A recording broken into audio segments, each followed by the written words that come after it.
बिस्मिल्लाहिर्रहमानिर्रहीम। आज हम करेंगे चैप्टर नंबर 1 की रिव्यू एक्सरसाइज का फर्स्ट क्वेश्चन। तो फर्स्ट क्वेश्चन है 4 options are given against each statement in circle the correct option. तो ये एमसीक्यूज हैं, इनको हम सॉल्व करेंगे। इसका फर्स्ट पार्ट है √7 इज़। वो पूछ रहे हैं ये जो √7 है ये क्या है। अब ये देखें, जो √7 है ये किसी का भी परफेक्ट स्क्वायर नहीं होता। √7 किसी भी नंबर का परफेक्ट स्क्वायर नहीं है, तो ये इरेशनल नंबर है। तो यहाँ पे हम इरेशनल नंबर पे सर्कल कर देंगे।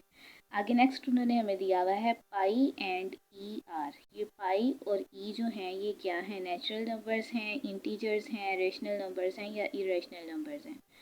तो अब अगर देखा जाए तो पाई की वैल्यू होती है 3.14159, आगे ये चलता रहता है, तो ये इरेशनल नंबर है। इसी तरह ई की वैल्यू होती है 2.71828 और ये भी मज़ीद आगे चलता रहता है। तो पाई और ई जो हैं ये नॉन रिकरिंग भी हैं और नॉन टर्मिनेटिंग भी हैं, तो इसलिए ये भी इरेशनल नंबर हैं। तो यहाँ पे भी हम इरेशनल पे सर्कल कर देंगे। आगे है if n is not a perfect square. ये अगर n जो है वो किसी का परफेक्ट स्क्वायर नहीं है, देन n इज़, तो फिर n क्या है, √n। रेशनल नंबर है, नेचुरल है, इंटीजर है या इरेशनल नंबर है। तो क्योंकि ये किसी का परफेक्ट स्क्वायर नहीं है, अगर ये परफेक्ट स्क्वायर होता तो ये रेशनल नंबर था, अब ये परफेक्ट स्क्वायर नहीं है तो ये भी इरेशनल नंबर है। आगे क्वेश्चन नंबर 4 है √3 प्लस √5 इस। √3 और √5 जो हैं ये क्या हैं, कौन से नंबर्स में आते हैं ये। तो ये ना तो होल नंबर हैं ना इंटीजर्स हैं। इंटीजर्स में प्लस माइनस आते हैं, होल नंबर 0 से लेके आगे चलते रहते हैं। जो रैशनल नंबर्स होते हैं वो अगर ये किसी का परफेक्ट स्क्वायर होते तो ये रैशनल नंबर थे। अब ये दोनों किसी का भी परफेक्ट स्क्वायर नहीं है तो ये इरेशनल नंबर हैं। तो √3 प्लस √5 जो है ये भी इरेशनल नंबर है। आगे है for all x belong to real numbers x is equal x is called. ये उन्होंने प्रॉपर्टी एक लिखी हुई है, वो पूछ रहे हैं कि ये कौन सी प्रॉपर्टी है।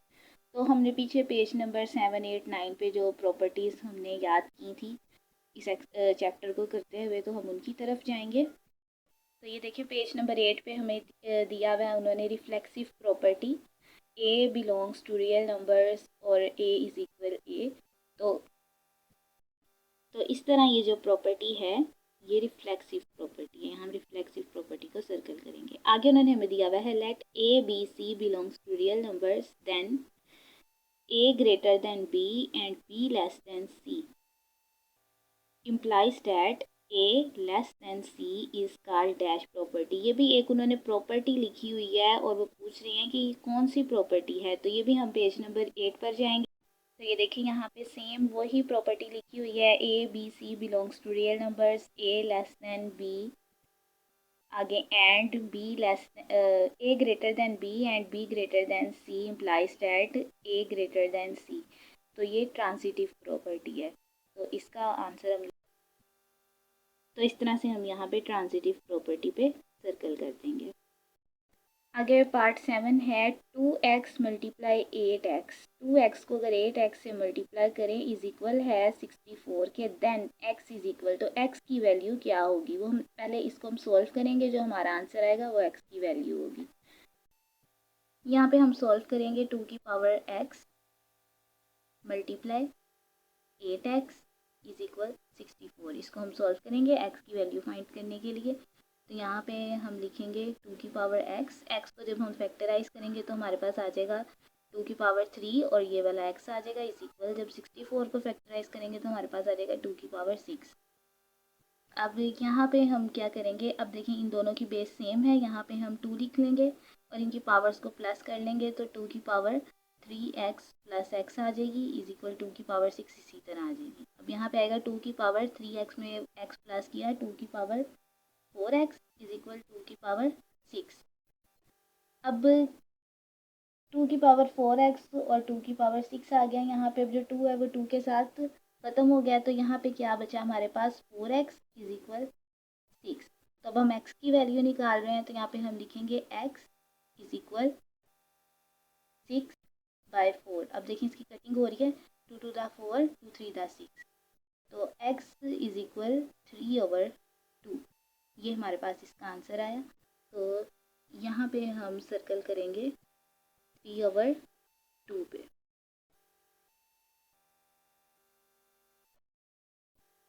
आगे क्वेश्चन नंबर 8 है, यहाँ लिखा हुआ है let A B belongs to real numbers then A is equal B and B is equal A are called dash property. तो ये भी हमने बताना है ये कौन सी प्रॉपर्टी है। तो चलते हैं पेज नंबर 8 पर। तो यहाँ पे है properties of equality of real numbers. तो यहाँ पे ये सेम वही प्रॉपर्टी लिखी हुई है। तो ये है सिमेट्रिक प्रॉपर्टी। तो यहाँ पे हम सिमेट्रिक प्रॉपर्टी के ऊपर सर्कल करेंगे, सिमेट्रिक प्रॉपर्टी।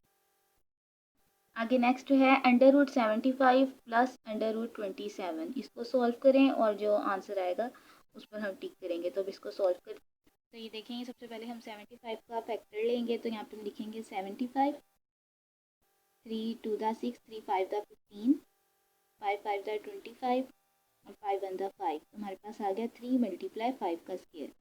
तो हम यहाँ पे लिखेंगे इज इक्वल √3 × 5 का स्क्वायर प्लस √ अब हम 27 को फैक्टर लेंगे। तो यहाँ पे हम 27 को फैक्टराइज करेंगे। तो इधर आएगा 3 9 दा 27, 3 3 दा 9 और 3 1 दा 3। तो यहाँ पे आ गया 3 का क्यूब आ रहा है। तो इसको हम इसी फॉर्म में लिखेंगे, इसलिए हम यहाँ पे लिखेंगे 3 स्क्वायर × 3। अब इनके जो स्क्वायर रूट्स हैं इनको हम सेपरेट करेंगे। तो यहाँ पे हम लिखेंगे √3 × √5 का स्क्वायर प्लस √3 का स्क्वायर मल्टीप्लाई √3। अब ये जो है ये इनके साथ कट हो जाएंगे। यहाँ पे हम इस इक्वल लगाएंगे। तो अब यहाँ पे 3 को √3 को 5 से मल्टीप्लाई करेंगे। तो यहाँ पे आ जाएगा 5 √3 प्लस अब 3 को √3 से मल्टीप्लाई करेंगे तो यहाँ आ जाएगा 3 √3। अब क्योंकि ये दोनों प्लस हो रहे हैं तो इनको हम प्लस करेंगे। 5 में 3 को प्लस करेंगे 8 आ जाएगा।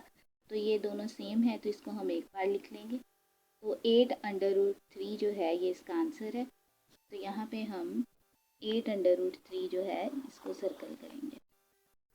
आगे क्वेश्चन नंबर 10 है, यहाँ पे वो कह रहे हैं दी प्रोडक्ट ऑफ 3 + √5 3 - √5 इज। इन दोनों को वो कह रहे हैं सॉल्व करने से जो हमारा आंसर आएगा वो रैशनल नंबर होगा, इरेशनल होगा, प्राइम नंबर होगा या ओड नंबर होगा। तो हम इसको पहले सॉल्व करते हैं।